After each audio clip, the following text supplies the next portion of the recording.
Ayan na po yung dalawa. Tagal na wala niyan. Ay, naka-ID si Dane.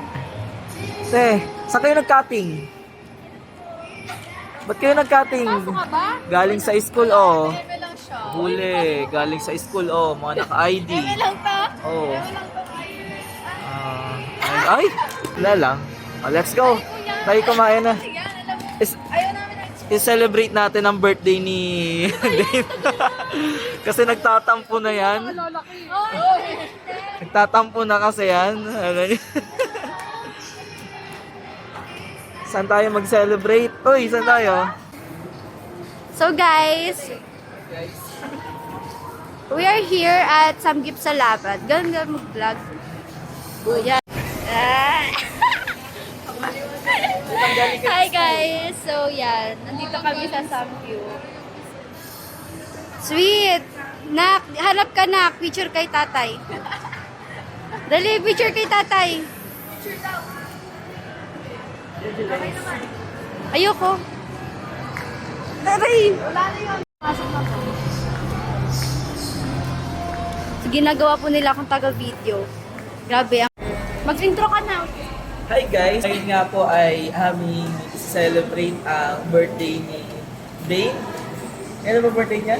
Mata mo, hindi mo alam. Grabe. August pa, August 20 August. Very late celebration August mo kung hindi mo sabihin. Yeah, pero yung totoo kung bakit kami nag-celebrate yun Dahil kasi kapaliwan.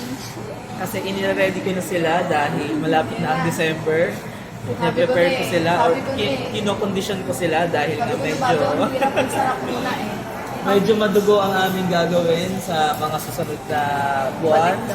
Kaya bubugo talaga. ano to, pang-recharge to. Sa isang ministry, may mga kapatid talaga tayo na nagpapahinga. Pansamantalang nawala, hindi dahil ayaw na, kundi dala ng pangailangan. Kasama na doon ang pagtatrabaho para makapag-aral. Mabigat na dahilan para sa isang kabataan na lingkod ng simbahan. Ilan lang ito sa mga dahilan kung bakit yung mga mahal natin sa ministry ay kung minsan nawawala. At ang misyon sa harap ng hapag na ito ay ipanumbalik ang dating alab ng paglilingkod na ngayon ay umaanlag dahil sa pansamantalang napalayo. Siyempre, hindi mawawala ang kamustahan sa trabaho at sa kanilang pag-aaral. Nakakatuwa rin naman na marinig ang mga kwentong may kabuluhan, mga bunga ng kanilang karanasan sa trabaho na nagiging inspirasyon nila para mas lalong magsumikap sa kanilang pag-aaral. Pero ang hindi mawawala sa kwentuhan ay kung paano ko maipapaalala sa kanila ang kanilang mga unang karanasan noong sila ay nagsisimula pa lamang sa ministry. Mga dahilan noon kung bakit sila nagsimula at maging ang mga pangyayaring sumubok sa kanila noon sa paglilingkod na kanilang napagtagumpayan. Hindi sapat ang presensya ko para maibalik ang apoy sa kanilang paglilingkod. Pero naniniwala ako sa pamamagitan ng kwentuhan na ito ay bumubulong ang Diyos sa kanilang mga puso. Kaya para sa lahat ng mga lingkod na minsan ang napalayo, nawala at nagpahinga sa ministry, ano man ang iyong naging dahilan, okay lang yun. Ang mahalaga, hindi pa tapos ang kwento. Kasi ang Diyos kailanman hindi tumigil sa pagtawag.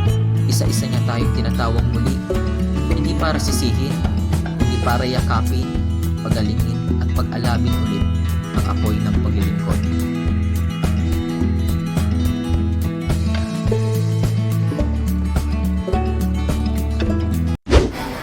Ayan po. Kamusta naman po ang birthday celebrant?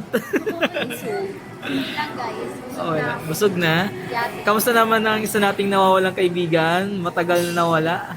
Ay, hindi pala isa. Silang dalawang parehong matagal na nawala. Ayan. Anong pakiramdam mo na ikaw'y nagbabalik na? Wala lang. Nothing special. Nothing special. Sige, dahil Joke lang kuya. napakadami niyong gagawin ngayong December. Parang bago Kunyari ko na tayo. Tulungan niyo si Ate Sophia niyo, tsaka si Ate Win niyo. Kasi kailangan nila ng tulong ng mga magagaling na mga leader. Like the both of you. Left to the right. Yeah. To the right. Yes, sir. Sana magbalik. Bayad.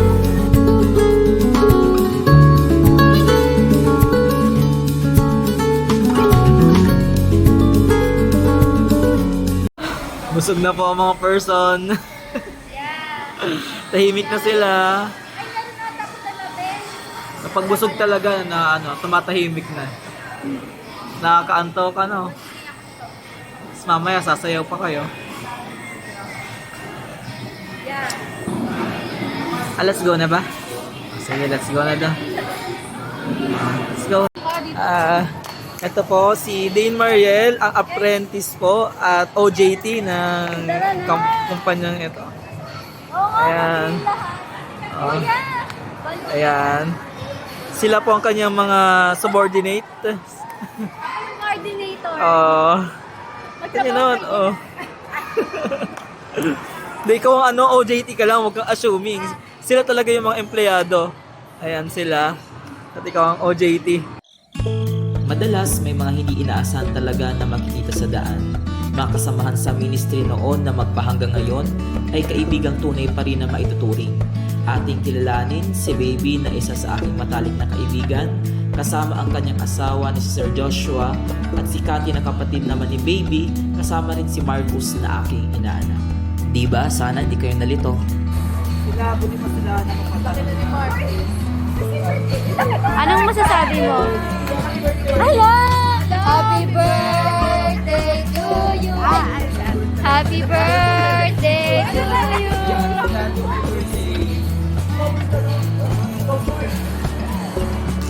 Ay, tapos na sila.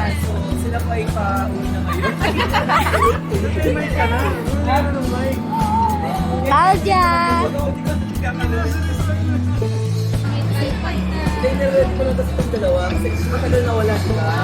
Niready ko sila para Pahirapan ulit kami. para sa December. Eh, para pahirapan ulit. Ops! Kamusta Sir Joshua? Ah. Okay ka naman. Sir Joshua. Dalawang linggo bakasyon. Oo nga, in-announce ni Gobson. Salamat kay Gobson kung nasan kami ngayon. Just in! Ay, di ba lang?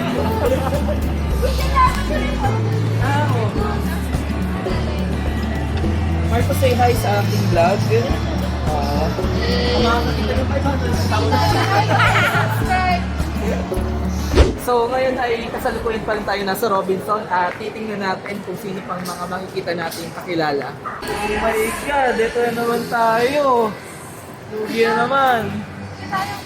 Sugar yan nila. Ito to? Ayan na. Eh, apat kami Guys. Dalawa-dalawa. Galing. Ang galing. Ano ba ba? Kasya nga kami dito ni Shane, si Michael, ako. Si Ayan! Sana, Pauwi na nga kami sa mga oras na ito. Nawa ay magbunga ang aming makabuluhang kwentuhan na may konting asaran. Parte na talaga yan sa pagkaibigan. Nakakatawa rin naman na makita ang mga kasamahan mo sa ministry na noon ay lagi mong kasama at nangarap para sa mga kabataan pero ngayon ay may mga sarili na rin na pamilya. Ito'y paalala na huwag sayangin ang panahon habang bata at may oras pa. Huwag mag-atubiling pumunta sa simbahan para makisaya, manalangin at maglingkod kasama ang iyong mga kapwa kabataan. Yun lang guys. Thank you for watching. Don't forget to like, share, and subscribe. And always remember to live with faith, love, and purpose. Bye guys!